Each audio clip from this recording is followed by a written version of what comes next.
Sakka Panha Sutta. Kinh Đế-thích Sở Vấn.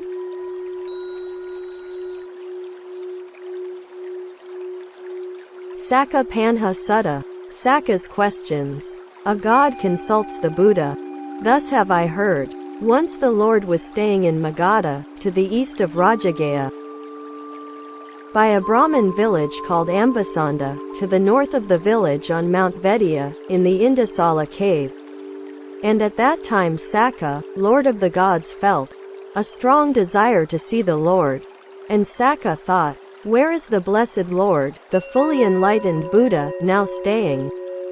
Then, perceiving where the Lord was, Sakka said to the 33 gods, Gentlemen, the blessed Lord is now staying Magadha, to the east of Rajagaha, by a Brahmin village called Ambasanda, to the north of the village on Mount Vedya, in the Indasala cave.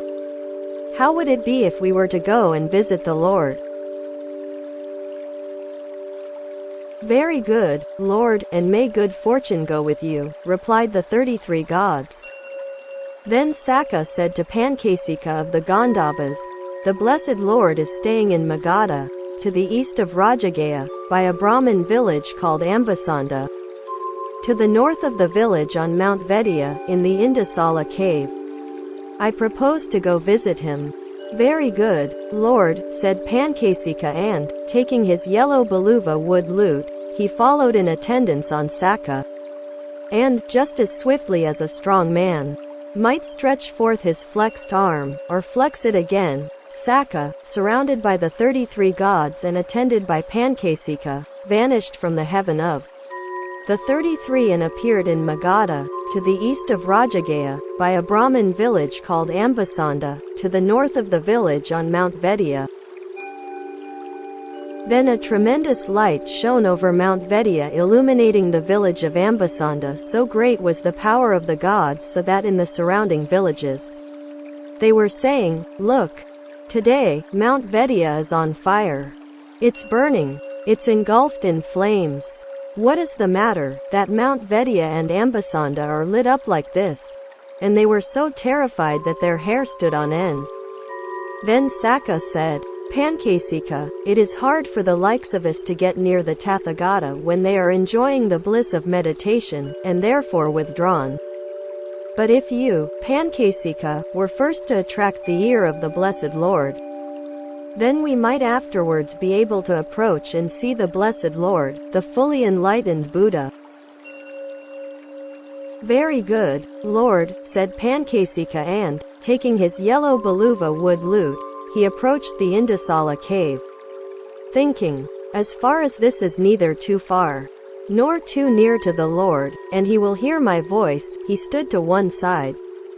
Then, to the strains of his lute, he sang these verses extolling the Buddha, the Dharma, the Arahants, and love. Lady, your father Timbaru greet, O sunshine fair, I give him honor due, by whom was sired a maid as fair as you. Who is the cause of my heart's delight? Delightful as the breeze to one who sweats, or as cooling draught to one who thirsts, your radiant beauty is to me as dear as the Dhamma is to Arahants. Just as medicine to him who's ill, or nourishment to one who's starving still, bring me, gracious lady, sweet release, with water cool from my consuming flames. The elephant, oppressed by summer heat, seeks out a lotus pool upon which float petals and pollen of that flower, so into your bosom sweet I'd plunge.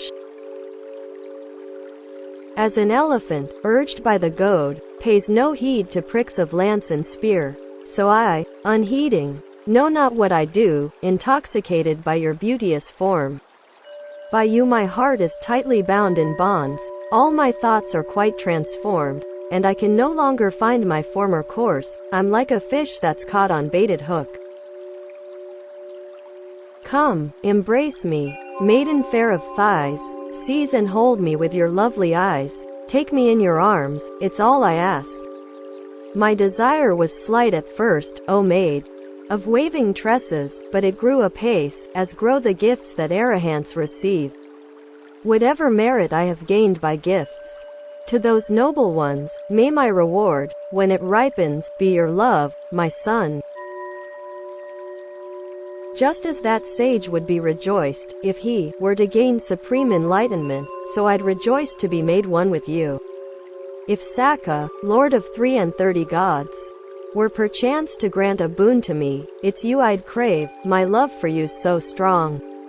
Your father, made so wise, I venerate, like a sal tree fairly blossoming, for his offspring's sake, so sweet and fair. When he heard this, the Lord said, Pankasika, the sound of your strings blends so well with your song, and your song with the strings, that neither prevails successively over the other. When did you compose these verses on the Buddha, the Dharma, the Arahants, and love? Lord, it was when the Blessed Lord was staying on the bank of the river Naranjara, under the goatherd's banyan tree prior to his enlightenment. At that time I fell in love with the Lady Bada, bright as the sun, the daughter of King Timbaru of the Gandhabas. But the lady was in love with somebody else. It was Sikadi, the son of Matali the charioteer, whom she favored.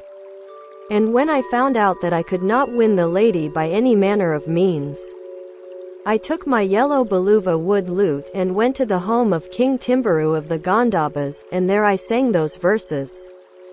And, Lord, having heard the verses, the Lady Bada Suryavakasa said to me, Sir, I have not personally seen that blessed Lord, though I heard of him when I went to the Sudama hall of the 33 gods to dance. And since, sir, you praise that blessed Lord so highly, let us meet today. And so, Lord, I met the lady, not then but later. Then Sakka thought, Pankasika and the Lord are in friendly conversation, so he called to Pankasika, My dear Pankasika, salute the blessed Lord from me, saying, Lord Sakka, King of the gods, together with his ministers and follows, pays homage at the feet of the blessed Lord. Very good, Lord, said Pankasika, and did so. Pankasika, may Sakka, King of the gods, his ministers and followers be happy, for they all desire happiness, devas, humans, asuras, nagas, Gandhabas, and whatever other groups of beings there are. For that is the way the Tathagatas greet such mighty beings. After this greeting, Sakka entered the Indusala cave, saluted the Lord, and stood to one side, and the 33 gods, with Pankasika, did the same. Then in the Indusala cave the rough passages became smooth, the narrow parts become wide, and the pitch-dark cavern became bright, owing to the power of the devas. Then the Lord said to Sakka, It is wonderful, it is marvelous that the venerable Kosya, with so many things to do, should come here. Lord, I have long wished to visit the blessed Lord, but I have always been so busy on behalf of the 33 that I was unable to come. Once the blessed Lord was staying at Savatthi in the Salala hut, and I went to Savatthi to see the Lord. At that time the blessed Lord was seated in some form of meditation, and King Vesavana's wife Bunjatu was waiting on him, venerating him with palms together. I said to her, Lady, please salute the blessed Lord for me and say, Sakka, the King of gods, with his ministers and followers, pays homage at the Lord's feet. But she said, Sir, it is not the right time to see the blessed Lord, he is in retreat. Well then, lady, when the blessed Lord rises from his meditation, please tell him what I have said. Lord, did the lady salute you on my behalf, and does the Lord remember what she said? She did salute me, King of the gods, and I remember what she said. I also remember that it was your reverence's chariot wheels that roused me from my meditation. Lord, those gods who arose in the heaven of the 33 before I did have told me and assured me that whenever a Tathagata, a fully enlightened Arahant Buddha arises in the world, the ranks of devas increase, and those of asuras decline in numbers. In fact, I have witnessed this myself. There was, Lord, right here in Kapilavatthu a Sakyan girl called Gopika who had faith in the Buddhas, the Dhamma, and the Sangha, and who observed the precepts scrupulously. She rejected the status of a woman and developed the thought of becoming a man. Then, after her death, at the breaking up of the body, she went to a happy destination, being reborn in a heaven state among the 33 gods, as one of our sons, becoming known as Gopaka the Deva's son. Also, there were 3 monks who, having observed the holy life under the Blessed Lord, had been reborn in the inferior condition of Gandhabas. They lived indulging in the pleasures of the 5 senses, as our attendants and servants. At this, Gopaka rebuked them saying, "What were you about, sirs? That you did not listen to the Blessed Lord's teaching? I was a woman who had faith in the Buddha. I rejected the status of a woman and was reborn among the 33 gods and am known as Gopaka the Deva's son. But you, after having observed the holy life under the Blessed Lord, have been reborn in the inferior life condition of Gandhabas." And being thus rebuked, the 2 of those devas immediately developed mindfulness, and so attained to the realm of the retinue of Brahma. But one of them remained addicted to sensual pleasures. Gopaka spoke, "Discipline once of him who sees, the name I bore then Gopika. The Buddha, Dhamma firmly trusting, I served the Sangha cheerfully. For loyal service paid to him. See me now, a Sakka son, mighty in the threefold heaven, resplendent. Gopaka my name. Then former monks I saw, who'd reached no higher than Gandhabba's rank, who before had human birth, and led the life the Buddha taught. We supplied their food and drink, and waited on them in our homes. Had they no ears, that they thus blessed, still could not grasp the Buddha's law? Each for himself must understand that Dhamma taught by him who sees, and well proclaimed. I, serving you, heard the Noble One's good words.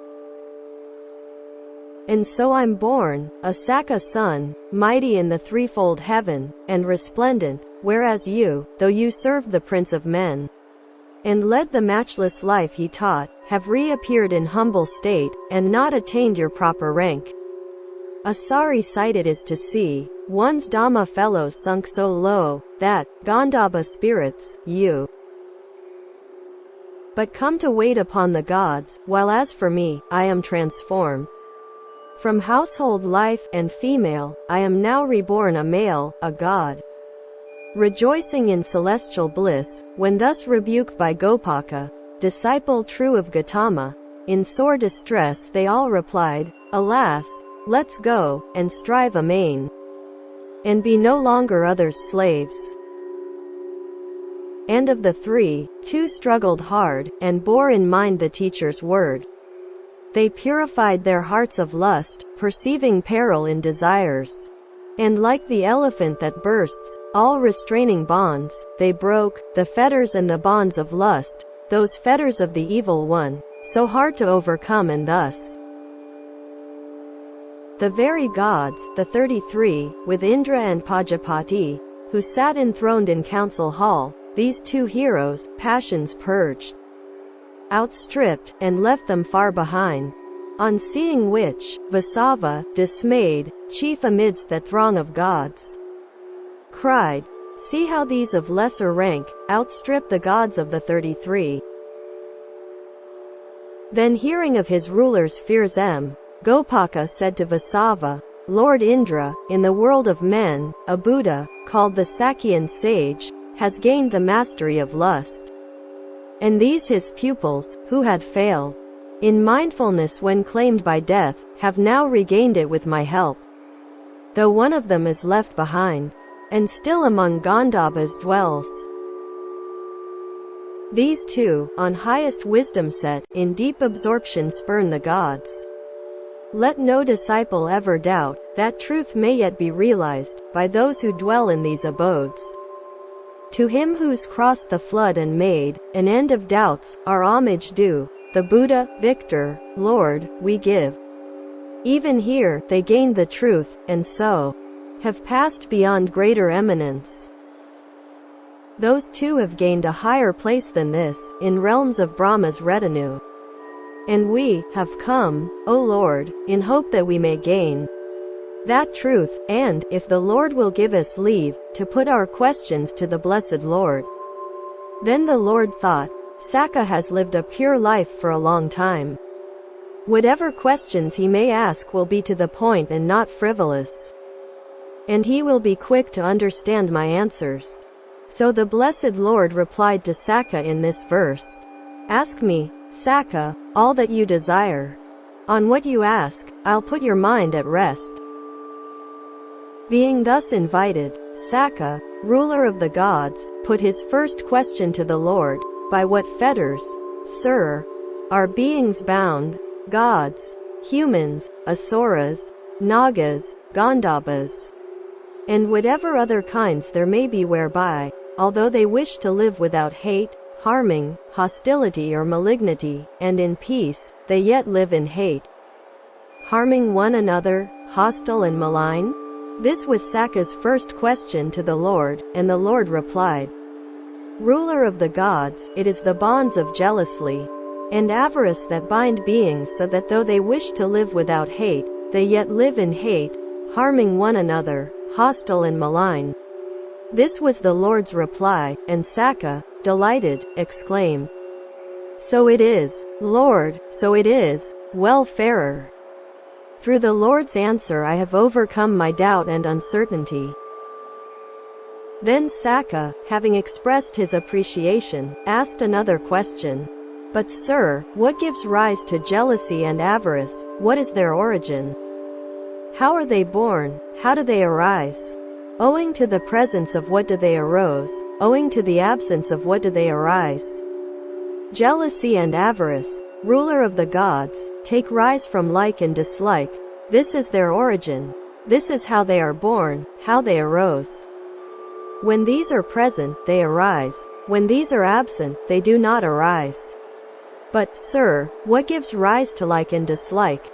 Owing to the presence of what do they arise? Owing to the absence of what do they not arise? They arise, ruler of the gods, from desire. Owing to the presence of desire, they arise. Owing to the absence of desire, they do not arise. But sir, what gives rise to desire? Desire, ruler of the gods, arises from thinking. When the mind thinks about something, desire arises. When the mind thinks about nothing, desire does not arise. But, sir, what gives rise to thinking? Thinking arises from the tendency to proliferation. When this tendency is present, thinking arises. When it is absent, thinking does not arise. Well, sir, what practice has that monk undertaken who has reached the right way which is needful in leading to the cessation of the tendency to proliferation? Ruler of the gods, I declare that there are two kinds of happiness, the kind to be pursued, and the kind to be avoided. The same applied to unhappiness and equanimity. Why have I declared this in regard to happiness? This is how I understood happiness, when I observed that in the pursuit of such happiness, unwholesome factors increased and wholesome factors decreased, then that happiness was to be avoided. And when I observed the pursuit of such happiness, unwholesome factors decreased and wholesome ones increased, then that happiness was to be sought after. Now, of such happiness as is accompanied by thinking and pondering, and of that which is not so accompanied, the latter is the more excellent. The same applies to unhappiness and to equanimity. And this, ruler of gods, is the practice that monk has undertaken who has reached the right way, leading to the cessation of the tendency to proliferation. And Sakka expressed his delight at the Lord's answer. Then Sakka, having expressed his appreciation, asked another question. Well, sir, what practice has that monk undertaken who has acquired the restraint required by the rules? Ruler of the gods, I declare that there are two kinds of bodily conduct, the kind to be pursued and the kind to be avoided. The same applied to conduct of speech and to the pursuit of goals. Why have I declared this in regard to bodily conduct? This is how I understood bodily conduct, when I observed that, by the performance of certain actions, unwholesome factors decreased and wholesome ones increased, then such bodily action was to be followed. That is why I make this distinction. The same applies conduct of speech and the pursuit of goals. And this, ruler of the gods, is the practice that monk has undertaken who has acquired the restraint required by the rules. And Sakka expressed his delight at the Lord's answer. Then Sakka asked another question. Well, sir, what practice has that monk undertaken who has acquired control of his sense faculties? Ruler of the gods, I declare that things perceived by the eye are of two kinds, the kind to be pursued, and the kind to be avoided. The same applied to the things perceived by the ear, the nose, the tongue, the body and the mind. At this, Sakka said, Lord, I understand in full the true meaning of what the Blessed Lord has outlined in brief. Lord, whatever object perceived by the eye, if its pursuit leads to the increase of unwholesome factors and the decrease of wholesome ones, that is not to be sought after. If its pursuit leads to the decrease of unwholesome factors and the increase of wholesome ones, such an object is to be sought after. After the same applied to things perceived by the ear, the nose, the tongue, the body and the mind. Thus I understand in full the true meaning of what the Blessed Lord has outlined in brief. And thus through the Lord's answer I have overcome my doubt and got rid of uncertainty. Then Sakka asked another question. Sir, do all ascetics and Brahmins teach the same doctrine, practice the same discipline, want the same thing, and pursue the same goal? No, ruler of the gods, they do not. But why, sir, do they not do so? The world, ruler of the gods, is made up of many and various elements. Such being the case, beings adhere to one or other of these various things, and whatever they adhere to they become powerfully addicted to. And declare, this alone is the truth, everything else is false. Therefore, they do not all teach the same thing, pursue the same goal. Sir, are all ascetics and Brahmins fully proficient, freed from bonds, perfect in the holy life? Have they perfectly reached the goal? No, ruler of the gods. Why is that, sir? Only those who are liberated by the destruction of craving are fully proficient, freed from the bonds, perfect in the holy life, and have perfectly reached the goal. Then Sakka, having delighted in and expressed his approval of the Blessed One's words, said to him, Yearning is a disease. Yearning is a boil, yearning is an arrow. It seduces one, drawing one into this or that state of being, which is why one is reborn in high states and low. Whereas other outside priests and contemplatives gave me no chance to ask them these questions, the Blessed One has answered at length, so that he has removed the arrow of my uncertainty and perplexity. Ruler of the gods, do you recall having asked other priests and contemplatives these questions?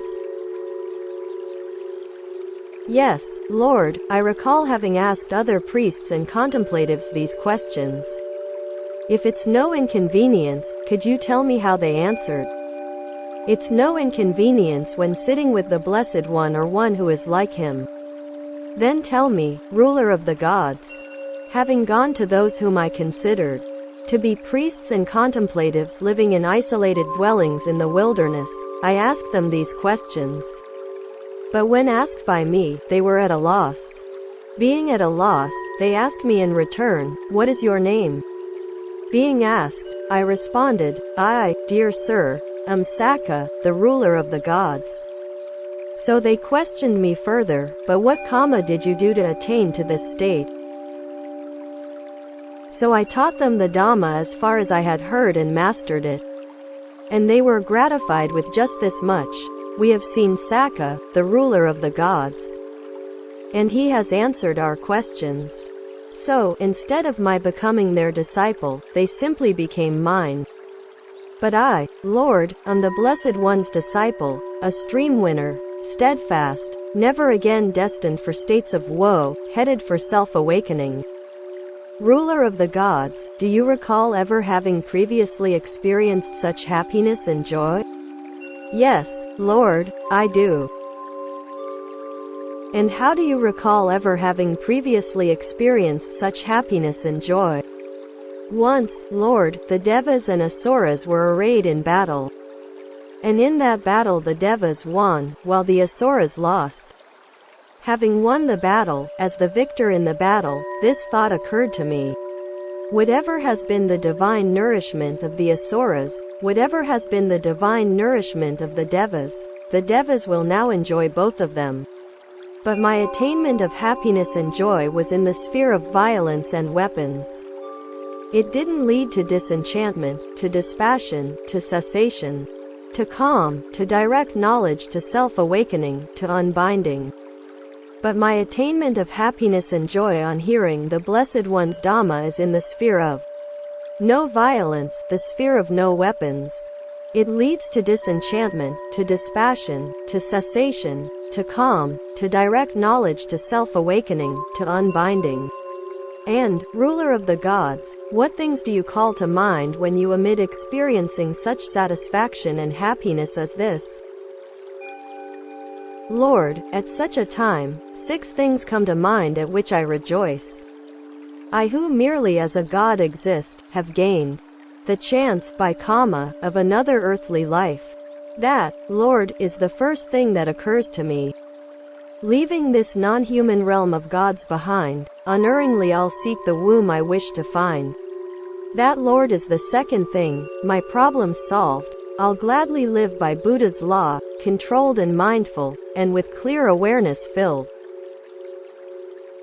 That, Lord, is the third thing, and should thereby enlightenment arise in me, as one who knows I'll dwell, and there await my end.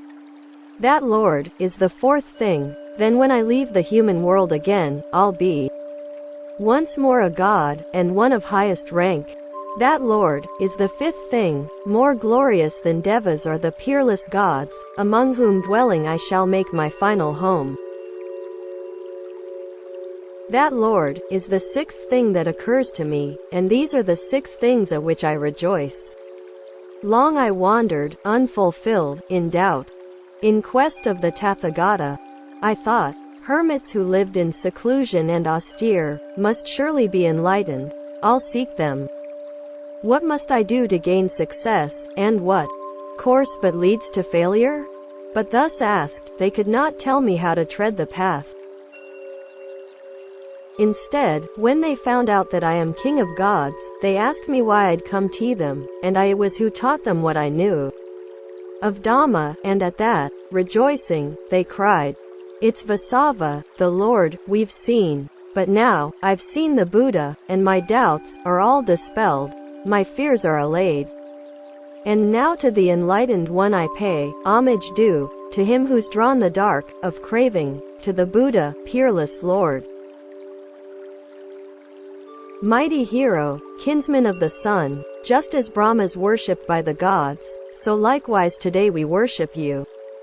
Enlightened one, and teacher unsurpassed, whom none can equal in the human world, or in the heavens, dwelling of the gods." Then Sakka, the ruler of the gods, said to Pankasika of the Gandhabas, "My dear Pankasika, you have been of great help to me for gaining the ear of the Blessed Lord. For it was through your gaining his ear that we were admitted to the presence of the Blessed Lord, the Arahant, the supremely enlightened Buddha. I will be a father to you, you shall be king of the Gandhabas, and I will give you Bada Suryakakasa, whom you desired." Then Sakka, the ruler of the gods, touched the earth with his hand and said 3 times, "Homage to the worthy one, the blessed one, the rightly self-awakened one. Homage to the worthy one, the blessed one, the rightly self-awakened one. Homage to the worthy one, the blessed one, the rightly self-awakened one." While this explanation was being given, there arose to Sakka the dustless, stainless Dhamma I.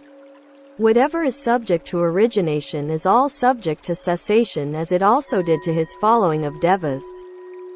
Such were the questions that the Blessed One answered at Sakka's bidding. And so this discourse is called Sakka's Questions.